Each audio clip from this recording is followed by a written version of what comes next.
प्यारे बच्चों, कैसे हैं आप सब। आशा करती हूँ आप सब अच्छे होंगे, स्वस्थ होंगे।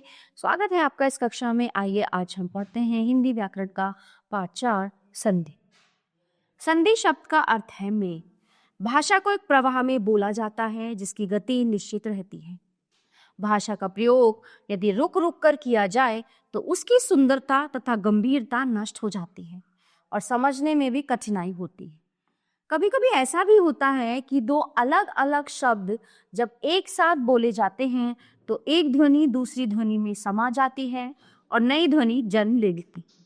जैसे विद्या और आलय, इन दो शब्दों को अलग अलग बोला जा सकता है, लेकिन इससे गति में रुकावट आ जाएगी, इसलिए इसे जोड़कर विद्यालय बोला जाता है। यही संधि है।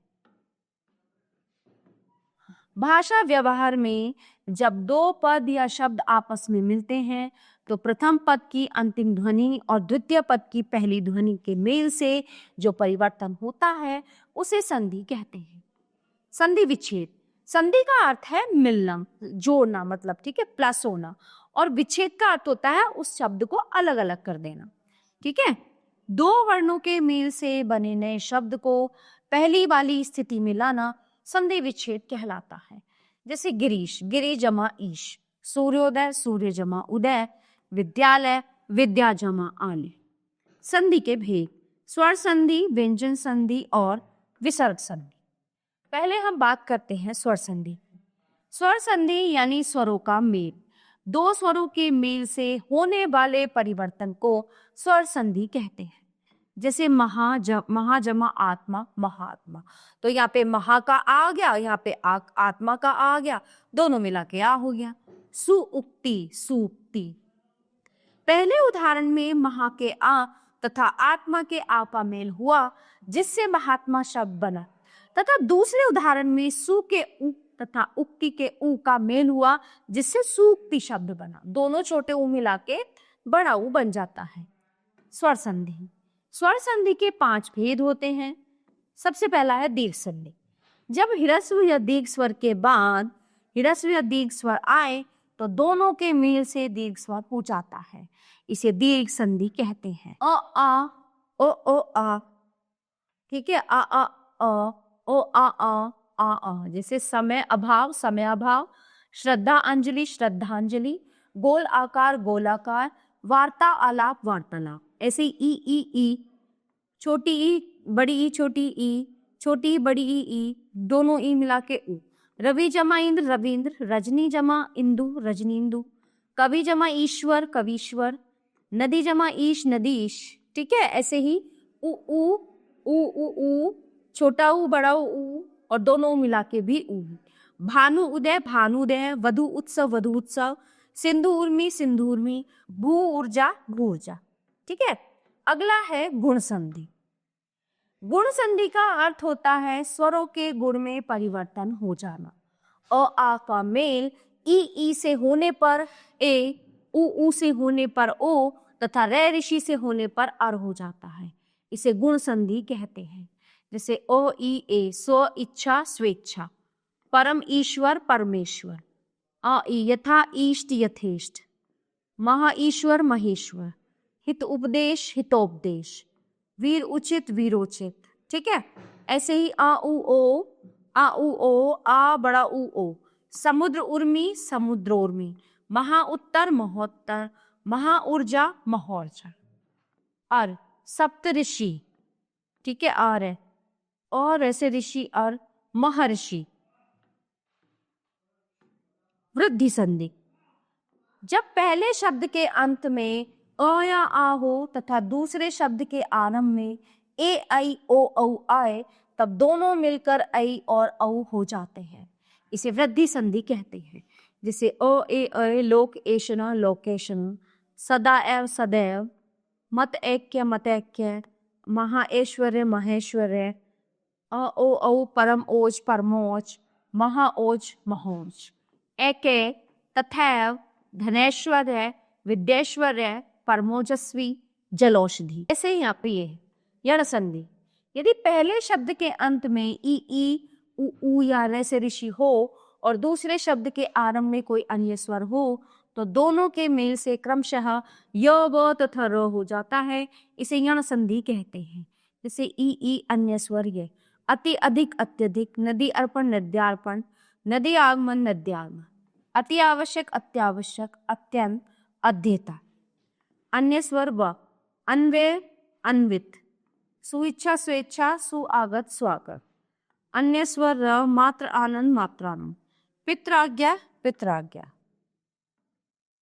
अयादि संधि। यदि पहले शब्द के अंत में ए ऐ ओ औ और दूसरे शब्द के आरंभ में भिन्न स्वर आए तो क्रमशः ए का आय का आय, ओ का औ तथा औ का औ हो जाता है। इसे अयादि संधि कहते हैं। जैसे ए भिन्न स्वर ऐ, आई भिन्न स्वर आय, ओ भिन्न स्वर औ भिन्न स्वर आव। चे अन चयन, ने अन नायक, भो अन भवन, पो अप पावक, नयन नयन, गे एका गायिका, पो अन पवन, भौ अक भावुक। व्यंजन संधि। व्यंजन का व्यंजन अथवा स्वर से मेल होने पर जो परिवर्तन होता है वो व्यंजन संधि कहलाता है। जैसे समकल्प संकल्प, उत्नति उन्नति, जगत ईश जगदीश, विच्छेद विच्छेद। वर्ग के पहले वर्ण का तीसरे वर्ण में परिवर्तित होना। क ग च ज ट ड त द प ब ज से। दिक्गज दिग्गज, अच अंत अजंत, षट आनंद षडानंद, जगत ईश जगदीश, कप अंध कब। दिक अंबर दिगंबर, षट दर्शन षडदर्शन, उतयोग उद्योग। वर्ग के पहले वर्ण का पांचवें वर्ण में परिवर्तित होना। वाग में षटमास षडमास, उत्नति उन्नति। क का नाम में परिवर्तन, ट का नाम में परिवर्तन और त का नाम में परिवर्तन। छ का मेल आ इ उ रैसे ऋषि से होने पर छ से पहले च जुड़ जाता है। जैसे संधि छेद, विच्छेद, स्वच्छंद, अनुच्छेद। रस ऋषि रौषा के बाद दूसरे शब्द में यदि न आए तो वो ण बन जाता है। जैसे परिणाम है ना, र न ण, भूषण भूषण ण। यदि पहले शब्द के अंत में त आए और दूसरे शब्द के आरंभ में च छ ज ट ड ल हो तो त क्रमशः च छ ज ट ड ल में बदल जाता है।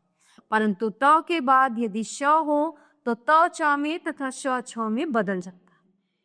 इसी प्रकार त के बाद ह हो तो त द में तथा ह ध में बदल जाता है। जैसे उच्चारण उच्चारण, तत्छाया तत्छाया, उत्ज्वल उज्ज्वल, तत्तिका तट्टिका, उद्डयन उड्डयन, तल्लीन उच्छ्वास, उद्धरण। विसर्ग संधि। विसर्ग का किसी स्वर या व्यंजन से मेल होने पर जो विकार होता है वो विसर्ग संधि कहलाता है। जैसे विसर्ग का ओ हो जाना, यशगान यशोगान, मनोहरथ मनोरथ। विसर्ग का र होना, निभय निर्भय, पुनः जन्म पुनर्जन्म। विसर्ग का श हो जाना, नीचल निश्चल, नीचय निश्चय। विसर्ग का स होना, निसंतान निस्तेज। विसर्ग का प होना, दोकर श होना, दुष्कर दुष्कर्म। विसर्ग का लोप होना, विसर्ग का रै से मेल होने पर विसर्ग का लोप हो जाता है और विसर्ग के पहले का स्वर दीर्घ हो जाता है। जैसे नीरोह निरोह, नीरस नीरस। विसर्ग में परिवर्तन न होना। यदि विसर्ग से पहले अ हो और विसर्ग का मेल क तथा प से हो तो विसर्ग में कोई परिवर्तन नहीं होता। जैसे अंतःकरण प्रातः काल। आओ दोहराएं। संधि का अर्थ है मिलना, विच्छेद का अर्थ है अलग होना। संधि के भेद, स्वर संधि, व्यंजन संधि तथा विसर्ग संधि। स्वर संधि के भेद, दीर्घ संधि, गुण संधि, वृद्धि संधि, यण संधि तथा अयाति संधि। प्यारे बच्चों, ये था हमारा पाठ संधि जो यहीं पे समाप्त होता है। आशा करती हूँ आपको अच्छे से समझ आया होगा। मिलते हैं अगली कक्षा में। धन्यवाद।